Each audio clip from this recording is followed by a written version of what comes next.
Shalom Bapak Ibu, saudara-saudari yang terkasih dalam Kristus. Jumpa lagi dengan saya dalam uraian firman Tuhan hari ini. Doa dan harapan saya, Bapak Ibu, saudara-saudari terpelihara baik dengan damai sejahtera daripada Tuhan kita, Yesus Kristus. Hari ini saya melanjutkan uraian saya sebelumnya tentang makna pemberian nama. Kita belajar dari Adam dan Hawa. Latar belakang nama Adam dan Hawa sebagai rujukan untuk kita mengerti Kejadian 3 ayat 15 dikatakan, "Aku akan mengadakan permusuhan antara engkau dan perempuan ini, antara keturunanmu dan keturunannya dan akan meremukkan kepalamu dan engkau akan meremukkan tumitnya." Kejadian 3 ayat 15 dan ayat yang ke-16. Kedua ayat ini tidak bisa dipahami secara terpisah tetapi saling terkait untuk memahami secara mendalam benih perempuan tanpa campur tangan laki-laki atau suami. Maka di dalam ayat 16 kata birahi salah diterjemahkan pemilihan kata ya. Seharusnya kata yang tepat digunakan adalah sangat merindukan, bukan kata birahi. Dan suamimu salah memilih kata yang tepat. Akibat salah diterjemahkan, kata yang tepat itu sebenarnya adalah laki-lakimu atau your man. Dari pemilihan kata yang tepat inilah baru ayat 16 sinkron dengan ayat yang ke-15 tentang benih perempuan dan ini membuktikan bahwa benih perempuan itu tanpa campur tangan suami. Ketika kita melihat konteksnya sesudah di Kejadian 4 ayat 1.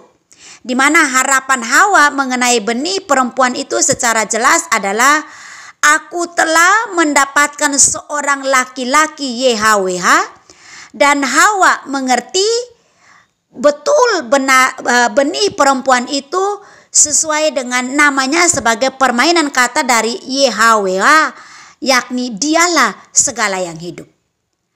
Sehingga ayat yang ke-16 firman-Nya kepada perempuan itu, "Susah payamu waktu mengandung akan kubuat sangat banyak, dengan kesakitan engkau akan melahirkan anakmu, namun engkau sangat merindukan seorang laki-laki dan ia akan berkuasa atasmu." Kata et adalah penanda objek langsung, tidak diterjemahkan di Kejadian 4 ayat 1. Kemudian manusia itu artinya bersetubuh, yada, mengenal dengan Hawa, istrinya. Dan mengandunglah perempuan itu lalu melahirkan Kain. Maka kata perempuan itu, "Aku telah mendapat seorang." Artinya anak laki-laki, tidak ada dalam bahasa asli ya, laki-laki. Dengan pertolongan, tidak ada dalam bahasa asli. Dengan pertolongan itu maksudnya Tuhan.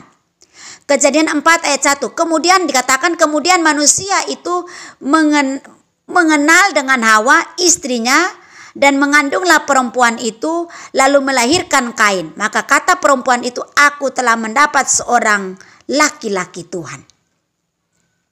Bapak Ibu, saudara-saudari yang terkasih dalam Kristus, janji ini merupakan Injil pertama, yaitu wahyu pertama mengenai perjanjian yang telah memperlihatkan kehendak Allah yang ingin menyelamatkan umat manusia dari dosa. Janji ini terdapat dalam Kejadian 3 ayat 15. "Aku akan mengadakan permusuhan antara engkau dan perempuan ini, antara keturunanmu dan keturunannya.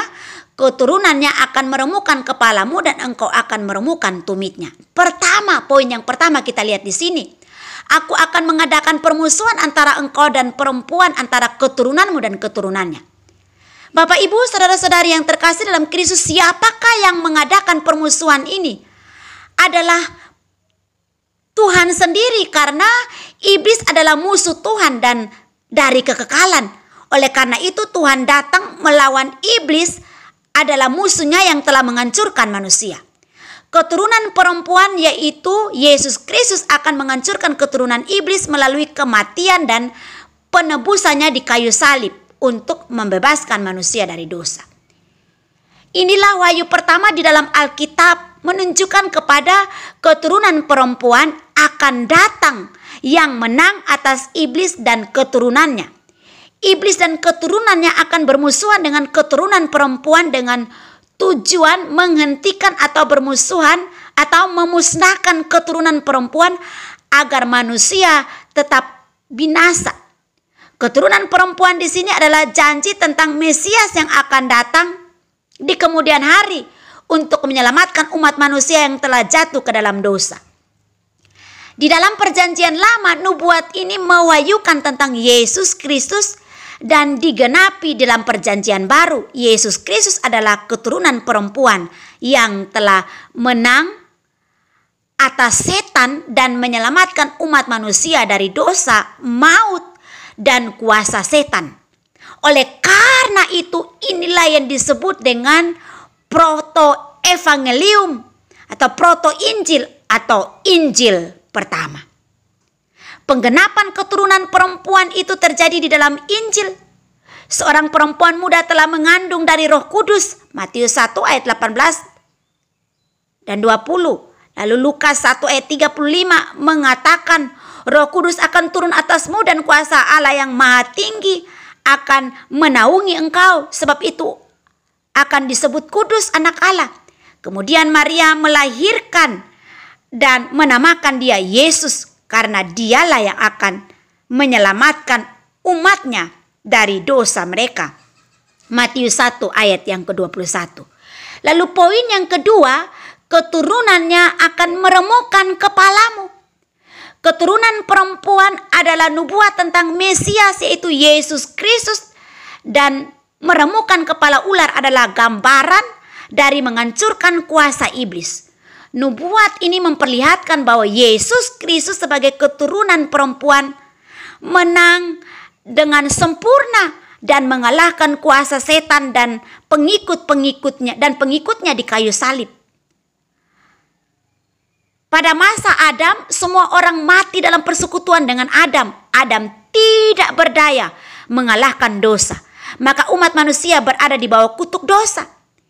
Demikianlah sampai kepada Yesus Kristus semua orang dihidupkan kembali dalam persekutuan dengannya dan manusia dibebaskan dari kutuk dosa.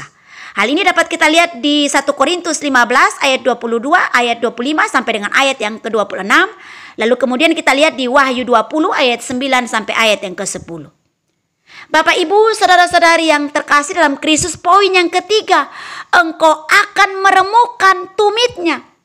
Kata engkau di sini adalah iblis dan meremukkan tumitnya adalah menghancurkan keturunan yang berasal dari perempuan itu yaitu Yesus Kristus. Iblis menyangka bahwa ketika dia menghancurkan keturunan perempuan ini, maka dia pasti menang. Ternyata sebaliknya, iblis takut gemetar ketika ia melakukan hal itu. Peristiwa penyaliban adalah misteri bagi iblis dan manusia. Tidak satu pun mengerti, menyelami hikmat Tuhan. Ketika Yesus pikul salib menuju Golgota untuk disalibkan, iblis dan para pengikutnya bersukaria bahwa kemenangan ada di tangan mereka. Yesus sebagai keturunan perempuan yang telah dianggap kalah disalibkan. Sebaliknya, ternyata hikmat dalam arti filosofia Allah tidak dapat dipahami iblis dan manusia. Justru di atas kayu salib itulah kepala atau kuasa iblis dihancurkan. Terjadi gempa bumi gelap gulita. Tirai bait Allah terbelah dua. Muncul pengakuan dari pengikut setan, sungguh dia anak Allah. Dan saat itu Yesus masuk ke dalam alam maut atau alam roh. Disaksikan oleh iblis, dan Yesus memperlihatkan diri kepada semua orang yang telah mati dalam pengharapan akan Yesus. Iblis gemetar dan takut. Ternyata dia bukan manusia biasa, tetapi dia adalah Allah itu sendiri. Bapak, Ibu, saudara-saudari yang terkasih dalam Kristus, Perjanjian proto-evangelium ini ditegaskan kembali oleh Allah melalui mengorbankan seorang binatang dari kulitnya, dibuatkan pakaian, dan Allah sendiri mengenakannya pada Adam dan Hawa. Kejadian 3 ayat 21. Adam dan Hawa seharusnya mati karena dosa, tetapi karena kasih Tuhan Allah mengorbankan seekor binatang sebagai penggantinya dengan membuat pakaian dari kulit binatang dan mengenakannya kepada mereka. Pakaian dari kulit binatang menubuatkan kayu salib penebusan dari Yesus Kristus di kemudian hari. Pakaian tersebut adalah tanda yang menjamin penggenapan janji tentang keturunan perempuan yang penggenapannya terdapat dalam Yohanes 1 ayat 29 dikatakan, "Lihatlah anak domba Allah yang menghapus dosa dunia." Bapak, Ibu, saudara-saudari yang terkasih dalam Kristus, semua agama dikatakan sebagai agama yang benar apabila di dalam nubuat kitab sucinya ada pengharapan dan fakta historis. Jikalau tidak ada pengharapan dan fakta historis, maka itu adalah agama palsu buatan rekayasa manusia. Bapak, Ibu, saudara-saudari yang terkasih dalam Kristus, demikianlah Allah yang hidup adalah Allah yang bernubuat dan menyatakan diri, atau Allah yang menampakkan diri padanya. Padanya ada pengharapan menggenapinya atau penggenapan terjadinya secara historis. Maka dalam proto-evangelium ini Allah tentu berfirman kepada Adam dan Hawa. Namun yang dimaksud bukan Adam dan Hawa, melainkan pribadi yang lain. Kejadian 3 ayat 15 yang bersifat teologi. Adam yang pertama telah berbuat dosa dan takluk kepada maut. Sedangkan Adam kedua, Yesus Kristus, tidak berdosa dan menang atas maut. Hawa pertama telah berbuat dosa dan takluk kepada maut. Sedangkan Hawa kedua adalah Maria memelihara kesuciannya atau perawan suci. Bapak, Ibu, saudara-saudari yang terkasih dalam Kristus. Demikianlah uraian singkat tentang perjalanan kita dalam mengerti maksud dan rencana Allah. Mari kita serius belajar sungguh-sungguh mengenal Allah yang benar, sehingga kita tidak mudah diombang-ambingkan oleh ajaran-ajaran palsu, agama-agama palsu yang tidak mengajarkan ajaran yang benar. Di dalam Kristus Yesus ada kehidupan, dan dialah sumber kehidupan, dan dialah pemberi kehidupan. Karena itu, mari serahkan diri kepada Kristus. Dia penebus dosa manusia. Di dalam Kristus ada kemenangan. Di dalam Kristus Ia memberi jaminan kemenangan kepada kita. Kiranya uraian firman Tuhan ini menjadi berkat bagi kita. Tuhan memberkati kita. Amin.